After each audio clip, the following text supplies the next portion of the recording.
Hello guys, good morning mga kasaraga. Kasi katapos ko lang mag-brush doon sa labas sa mga tiles kasi naglakra ang mga tsinelas. Kasi dito kumain yung mga kasama ni Sir sa LTO. So, pangit naman sabihin mo, iiwan mo yung ano mo, diba? So, ayun, pagkatapos nila kumain, naghugas ako ng maraming hugasin. And then, nag-ano ako doon sa labas. Nag-brush ako sa mga lakra sa ilang mga tsinelas, sapatos. Ayun, yan lang talagang buhay guys, diba? Ayun guys, good morning. Maghugas ako ng mga lato. Pero paghugasan. So, yan talaga mga dalawa ni Sarugaga. Ayan.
A few moments later.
later. So ayan guys, mga kasaragaka, ang mga kaganapan ni Saragaga ngayon ay naghuhugas po tayo ng plato kasi tapos man tayo lahat nagkain. So ngayon ang mga ganap ni Saragaga guys. Dito pa kami ngayon sa Butuan City. So ano dito guys, oy, makulimlim. Ano talaga ako sa labahan ko guys kasi walang init. Diyos ko, baka mamaya mag-ulan. Hindi matuyo. Bukas kami ang uwian namin bukas. Napadabaw kami guys kasi nag-duty pa si sir. Tsaka mag-duty pa sa bukas. Siguro mga hapon na kami makauwi ng Davao.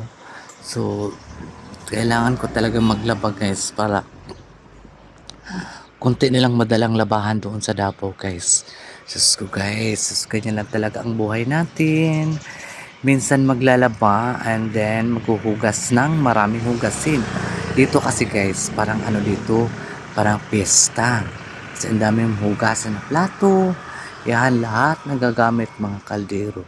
Hindi man pwede din hugasan guys kasi marami mga mga langaw. Diyos ko, grabe talaga ang langaw guys.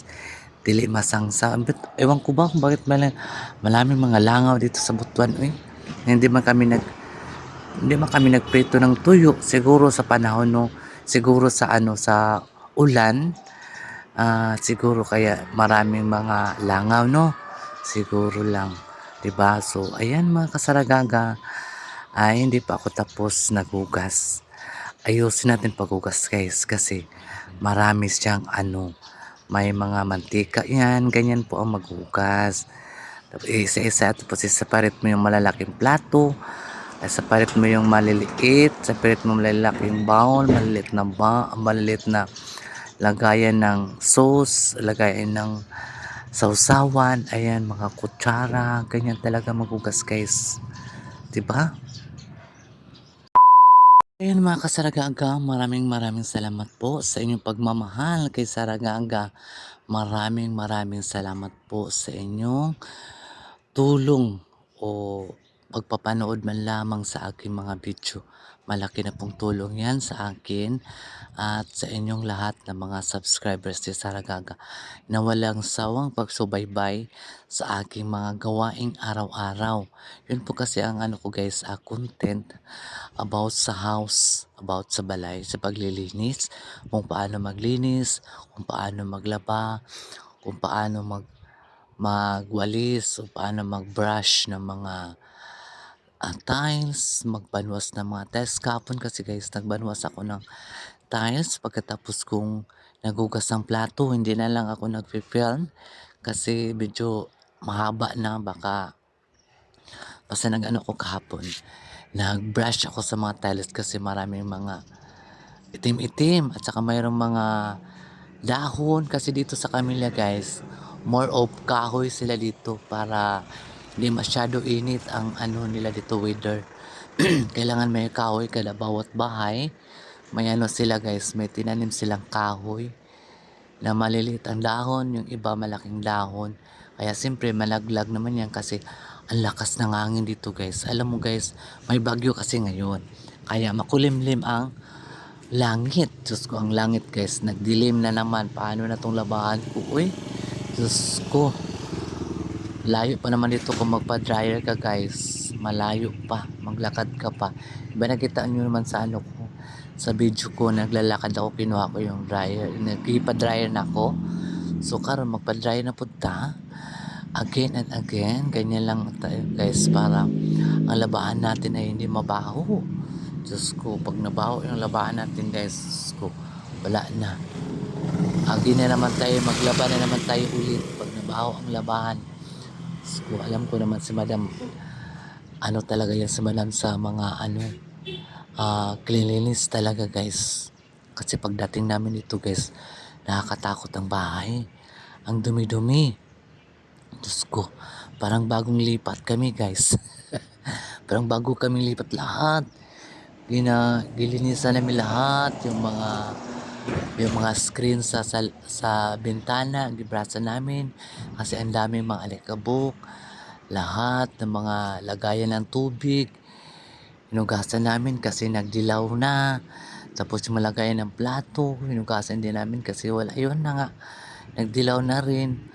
Ito kasi si Ate Inday dito guys, matanda na po kasi si Ate Inday.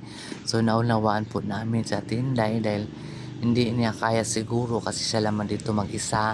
Pero actually guys, ang bahay, maliit lang man siya.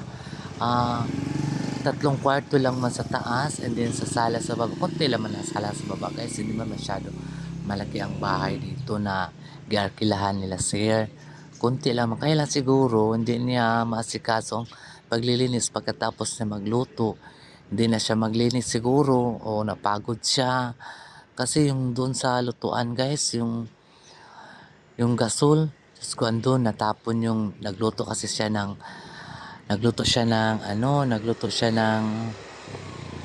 lugaw. Tapos natapon yung lugaw dun sa ilalim ng shilling. Hindi ko alam ano pala yung lugaw pala yun. So, nasusuka ako pagtanggal ko guys. Kaya, alam mo naman si Sarah Gaga, Diyos ko maarte din ako sa mga bagay na yan eh. So, nilinisan namin lahat. So, nagiging makulay ang buhay ng bahay dito sa Butuan ni Madam na pagdating namin. Ewan ko lang bukas, kasi bukas manangalis namin papuntang Davao. Sana makuha ni Ate Inday yung mga ginagawa namin dito. Yung dito kami, di ba? So, ayan, mga kasaragaga, maraming salamat talaga sa inyong lahat. So, hindi muna ako mag-shout out sa inyo at binabasa at nagre-reply naman ako sa inyong mga comment. O, di ba? So, si Saragaga ay always man talaga yan nagagalaw kasi yan naman talaga ang ano namin dito sa bahay ni Madam na gawin namin lahat hanggat makakaya namin dahil yan man talaga ang trabaho namin araw-araw guys. Maglinis ng bahay, maglalaba, maghuhugas ng plato, mga kinakainan nila, and then magwalis, magmap, magbrush. Yun naman talaga guys sa mga daily routine natin guys. Hindi naman talaga kasi yan man talaga ang gawain ng isang katiwala sa bahay na maglinis ng bahay ng maayos para pagising ng mga amo natin ay malinis at matiwasay ang ilang pagtingin sa bahay na malinis talaga ang bahay na wala silang makitang mga alikabok kasi si Madam guys allergy si Madam sa mga abog o alikabok. Kailangan talaga araw-araw kami nagapunas guys kasi si Madam allergy, madali lang siya madapuan ng allergy, magpula-pula talaga yung mukha niya. At saan yung maanuhan yung allergy na guys, magpula ang mukha ni Madam. Sobra. Totoo po yan guys. Kaya kailangan natin ng galinisan every day and every single day. Kailangan talaga natin maglinis na walang sawang sa paglilinis. O, diba? So dito sa Camilla, ganun pa rin. Sa tabing kalsada pa rin ang bahay nila. Kailangan talaga magpunas-punas kasi ang mga alikabok na ang daming sasakyan dumaan, ang daming basta nakuha namin lahat yung mga cobwebs, mga sa sulok-sulukan na hindi nakuha ni Ate Inday, yung katiwala dito. So kami ang nagawa kasi kami man yung mas bata pa sa kay Ate Inday. So naunawaan namin sa Ate Inday dahil hindi niya kaya siguro sa edad niya ngayon. Pero hindi ko alam kung ilang taon na si Ate Inday sa ngayon. So ayan, mag-alis na sila ni Kuya Iboy at saka si Sir Joseph. Magpunta sila sa kualim mo pa. So ayan guys, nagalit si Kuya Joseph. Nangilang man ako ng 20. Wala mang binag. Asan kayo? Ba't sila og bugas guys kayo. Naubusan kami na pansain sa tanghali. So magbili sila ng bigas doon sa bilihan ng bigas guys. So ayan mga kasaragaga, pabalik-balik ko sasabihin sa inyo na maraming salamat po talaga na walang sawang sumuporta sa akin o pagmamahal kay Sarah Gaga. Maraming salamat po sa inyo. Yun lang talaga ang may sukli o may balik ko sa inyo, ang pagmamahal o ang pagpapasalamat sa inyo. Kundi dahil sa inyo, hindi po mararating ni Sara Gaga pag ganitong mga kasi guys, so very happy dahil nakaabot ako ng subscribers na 5,000 plus na subscribers na po ako. So kailangan ko pang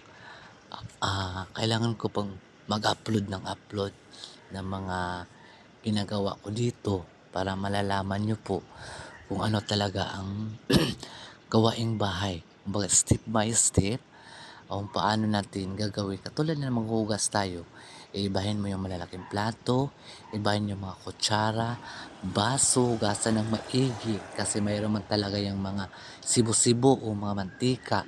Hindi man talaga yung maiwasan guys kasi mahalo-halo na siya kada paghugasan mo na siya. Then i-separate mo siya. And then, separate mo yung malaki, yung mabibigat, yung hindi mabigat para walang iwas tayo sa disgrasya. Diyos ko. Ang disgrasya guys, naranas sa ato ang likod. Kaya mag-ingat tayo para hindi tayo pagalitan ng amo natin. Kailangan isip natin yung mga ginagawa natin. Huwag na tayo mag-isip ng iba. Isip natin kung ano ang mga ginagawa natin. Yun lang, diba? So, ayan guys. Maraming salamat and once again, thank you very much po sa inyo lang. I love you all. I love you all mga kasaragaga. Ayun, here pa kami sa Butuan and then bukas pa kami uuwi ng Davao City. See you in Davao City guys. Abangan naman ang mga another na kabanata ni Saragaga. So ayan, bye bye. I love you all. Bye.